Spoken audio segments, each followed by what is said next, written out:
Moje ime je Mark David Horvat in sem hemofilik. Svoje bolezni se kot majhen otrok nisem zavedal. Vedel sem samo to, da mi je mami zmeraj pravila, naj se pazim. Kamorkoli sem šel, karkoli sem delal. Da sem drugačen, sem se začel zavedati v osnovni šoli, kjer sem spoznal svoje vrstnike. V osnovni šoli so mi dodelili spremljevalko. Spremljevalka je bila oseba, ki mi je vedno pomagala in pazila, da se nisem udaril. O primeru udarca mi je vedno pomagala. Takrat sem dobil neko potrdilo, da sem pač drugačen, a nisem želel biti.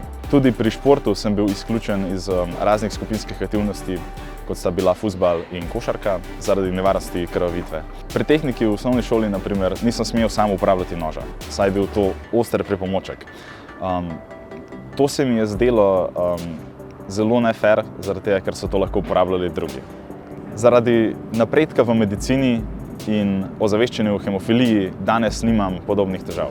Danes sem veliko bolj samostojen, kot sem bil včasih.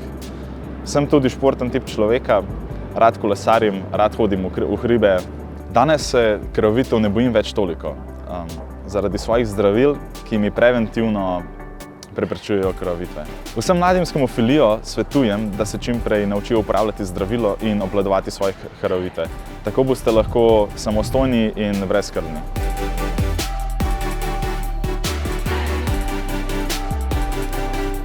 Sem Uroš Brezavšček in imam hemofilijo. V življenju sem imel kar precej krvavitev, večinoma v sklepe. In to izgleda nekako tako, da v sklepu začutiš najprej neopredeljene občutke, potem se pojavi bolečina, sklep kar naenkrat ne moreš več premakniti in ti zateče. In potem, čeprav zdraviš to krvavitev, pride do okvar sklepa. Hemofiliki pa v bistvu ne krvavimo samo zaradi posledic poškodb, ampak tudi zaradi spontanih, oziroma pridejo spontane krvavitve. Sam pri sebi sem ugotovil, da se spontane krvavitve dogajajo takrat, ko imam močna negativna čustva. In tako sem se naučil, da potem z nadzorom misli ne pride več do takih čustev in posledično so te krvavitve pri meni izginile. S hemofilijo se rodimo in zaradi tega ne moramo nič spremeniti, ne? Lahko pa pogledamo, kaj nam hemofilija na nek način omogoča v življenju, kdo smo zaradi tega in se z tega kaj naučimo in imamo lepše življenje.